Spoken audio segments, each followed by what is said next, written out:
Court में PPA Gopichand जी से लेकर फाल्गुनी, अशोक जी, सब लोग शॉक थे।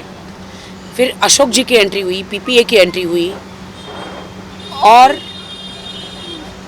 जो हमारा युद्ध कोर्ट कचहरी पुलिस स्टेशन, कोर्ट कचहरी, डिफरेंट डिफरेंट कोर्ट कचहरी पुलिस स्टेशन, हम लोग पुलिस कस्टडी पीसी के लिए लड़े कि पुलिस कस्टडी हो आदिल को। आदिल जो है जीसी लेकर, जुडिशल कस्टडी लेकर वहीं से वहीं बेल कर कर फरार हो जाना चाह रहे थे। पुलिस के हाथ नहीं आना चाह रहे थे, पुलिस को इंक्वायरी नहीं करने देना चाह रहे थे। बट हम लोग दिन रात काम धंधा छोड़कर, मैं काम धंधा सब कुछ छोड़ छाड़ कर पुलिस स्टेशन, एडवोकेट, जज साहब के सामने जाके हम लोग वहाँ पे लड़ रहे थे केस। फाइनली हमें पुलिस कस्टडी मिल गई और हम लोग आज आथा रोड जेल से आदिल को लेकर आ गए पुलिस कस्टडी में। उनका मेडिकल करने लेकर गए हैं। अब उनको सारी पूछताछ की जाएगी। मेरे पैसे जो 1.5 करोड़, 1 करोड़ 60 लाख, दूसरे 10 लाख का घपला है जो इस पुलिस स्टेशन में नहीं बन सकता, वो कहीं और पुलिस स्टेशन में बनेगा। और भी बहुत 3-4 केस है जो मैं गई नहीं हूँ, मेरे पास समय ही नहीं है वो करने के। पहले ये केस तो ख़त्म हो यहाँ का। तो आज पुलिस कस्टडी मिली है, अब सारी इंक्वायरी होगी। थोड़ा सा सुकून मिला है, हम लोग लड़े हैं, विक्ट्री हुई है। राखी जी, इनके वकील ने जब आज एंटर कर रहे थे कोर्ट में, उसके पहले मीडिया से सबसे बड़ी बात की थी कि उनके तरफ से कुछ कॉल्स आ रहे हैं, उनकी माता जी को कॉल्स आ रहे हैं, काफ़ी कुछ बोला है उन्होंने। क्या लगता है किस तरफ से उनके, ये कितनी सच्चाई है इस बात पे आपको? उनके पहली बात तो आदिल के वकील में दम ही नहीं है। वो बहुत ही फंबल मारते हैं कोर्ट में। सारी धाराएं जो वो है वहाँ पे सेक्शन, तो वो भूल जाते हैं। हमारे एडवोकेट उनको याद दिलाते हैं। सिर्फ मीडिया में आके उनके पास तो और कुछ बोलने को है ही नहीं, क्योंकि हमारे एडवोकेट मुंह तोड़ जवाब देते हैं। जैसे फिल्मों में आप देखते हैं, मिलॉर्ड, तारीख पे तारीख, ये सारी चीज़ें। हमारे एडवोकेट जो है अशोक सौरगी, फिर फाल्गुनी, फिर हमारे पीपीए गोपीचंद जी, मुंह तोड़ जवाब उनको दे रहे हैं। वो सारा फंबल मार रहे जज साहब के सामने, बिल्कुल भी वो एकदम डरे हुए हैं। तो उनके पास कुछ है ही नहीं बोलने को, इसीलिए वो मीडिया ने घेर लिया तो कुछ तो बोलेंगे ना, इसलिए वो झूठे इल्ज़ाम डाले हैं। मैं तो उनके माँ बाप को खुद बात करना चाहती हूँ। उनके माँ बाप तो फ़ोन ही नहीं उठाते हैं मेरा। मैं तो खुद पूछना चाहती हूँ उनके पिता से। आदिल का एक वीडियो है जो कह रहे हैं कि मेरे पिता के पास सारे कागजात है, आतिक भाई जो है बेंगलोर में, उनके पास गाड़ियाँ हैं, मेरे पैसों की ली हुई गाड़ियाँ यहाँ वहाँ रखी हैं। या तो आदिल मुझे वो गाड़ियाँ दे दे, मैं बेचकर अपने पैसे ले लूँ। कोर्ट मुझे क्या ऑर्डर देते हैं उसके पर डिपेंड है कि ये पैसे कैसे देंगे मेरे।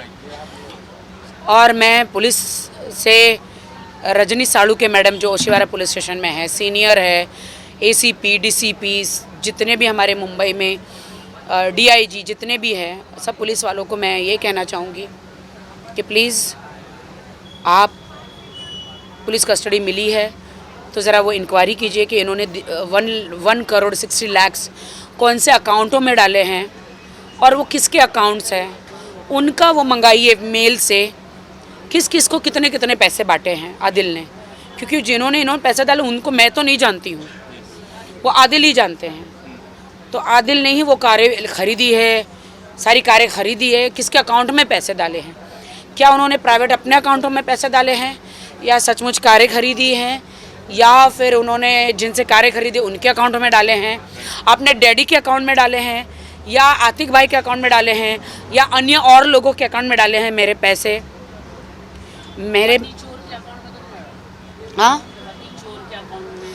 या पति चोर के अकाउंट में डाले हैं, या उनकी अन्य गर्लफ्रेंडों के अकाउंट में डाले हैं। आदिल, मेरे जेवर जो मेरी माँ ने मुझे बनाए थे मेरी शादी के लिए, मेरी ज़िंदगी के लिए, आदिल उस दिन तुम्हारी आँख में आंसू था कि राखी, तुमने अपने जेवर बेचकर, तुम्हारा लाइफ इंश्योरेंस निकाल कर 75 लाख वो मेरा लाइफ का इंश्योरेंस, और 70 लाख 60-70 लाख में मेरे जेवर बेचकर मैंने आपके लिए बिजनेस में डाले। आप रोए थे उस दिन। आदिल भूल कैसे गए? तुम दुनिया से झूठ बोल सकते हो, अल्लाह से नहीं। तुमने कहा 1 साल में मैं पैसे दे दूंगा, उसके बदले 1 साल के ऊपर हो गया। आप मानने के लिए तैयार नहीं हैं। प्लीज़ मुझे तो नहीं, पुलिस को तो जवाब दो। देश की जनता भी जानना चाहती कि उन पैसों का क्या किया आपने। मुझे वो मेरे पैसे चाहिए आदिल। मैं अपने हक के लिए लड़ रही हूँ, वो मेरा हक है। इसका मतलब ये नहीं कि मैं आपसे तलाक मांग रही हूँ, नहीं, मरती मर जाऊंगी, मैं तलाक तो नहीं दूंगी आपको। आप मुझे प्रेशर कर रहे हैं तलाक का, आप मुझे डाइवोर्स का प्रेशर कर रहे हैं। कितना भी प्रेशर हो, मैं आपकी बीवी हूँ। सारी लड़कियों को आप ये कहते हैं वो मेरी बीवी नहीं है, ये जेरोक्स कॉपी है, वो मौलाना झूठा। तो मौलाना कोई झूठे होते हैं क्या कभी? वो अल्लाह के बाद वो ही होते हैं सारे मौलाना, वही पवित्र निकाह कराते हैं। आप उनको झूठा कैसे ठहरा सकते हैं? रजिस्टर मैरिज कैसे झूठा ठहरा सकते हैं? आदिल ने ऐसा किया, बोला कि मौलाना झूठा है, क्या बोला आदिल ने? वो रिकॉर्डिंग है मेरे पास, वो पति चोर की, जो पति चोर लड़की है ना, जो सबके पति चुराती है, मेरा भी चुराया, मेरा भी घर तोड़ा। वो पति चोर जो है, उसका टाइटल मैंने दिया, उसका नाम इस्तेमाल करने में मुझे घिन आती है उस लड़की का। उसको तो और भी लड़के मिल जाते, कुंवारे शादीशुदा की ज़िंदगी में आके उसे मेरा ही पति मिला, क्योंकि मेरे पति का नाम मैंने इतना बड़ा कर दिया था, घर घर में उसको लोग लाइक करने लग गए थे आदिल को। वो हम लोग फिल्में बना रहे थे, उसके लिए वीडियो बनाया था, उसकी भी 2-4 फिल्में बनने वाली थी, हम कर रहे थे। उसको ऐसा लगा कि आदिल एक अच्छा हाथ है, मैं मार लूँ। उसने बहुत सारे लोगों के घर में हाथ मारे, जूस में पिला के, पति चोर ने जूस में पिला के बेहोश कर दिया। वो आदमी लोग ने मुझे कहा है, एक मोहित जी करके हैं, जूस में पिला के फिर उनके अश्लील वीडियो बना के उनकी बीवियों से ब्लैकमेल करके 10 करोड़ 20 करोड़ 30 करोड़ कमाए हैं पति चोर ने। उसी से फ्लैट लिए हैं इंपीरियल हाइट्स में, इंदौर में, यहाँ वहाँ, BMW, रेंज रोवर, बड़ी गाड़ियाँ लेकर घूम रहे हैं। शर्म आनी चाहिए आपको, मेहनत से कमाई है। किसी के पति को, मुझे डर लग रहा है, क्या आदिल इसके साथ पार्टी में जाता था? क्या आदिल को भी ऐसे ब्लैकमेल किया है? क्या आदिल के भी ड्रिंक में ऐसा कुछ मिला के पिला दिया है? क्या आदिल के भी इनके साथ ऐसे कुछ वीडियो हैं? तो इसलिए आदिल इसको सपोर्ट कर रहे थे, मुझे छोड़ रहे थे। मुझे भी नहीं पता है कुछ। राखी जी, आज मैंने देखा जब आदिल आए थे, आदिल कई दिन पहले एक और बार आए थे पुलिस स्टेशन में, उन्होंने अलग कपड़े पहने थे, आज अलग कपड़े पहने थे। जिस तरह देख रहे पूरे मुंबई में सिर्फ आप ही उनको जानते हो, मैसूर से पूरे मुंबई में देखिए, गए तो पीले शर्ट में थे, उनको किसी ने कपड़े नहीं पहुंचाए। तो पति चोर जो कपड़े भी पहुंचा रही है, बहुत सारी चीज़ें पहुंचा रही है।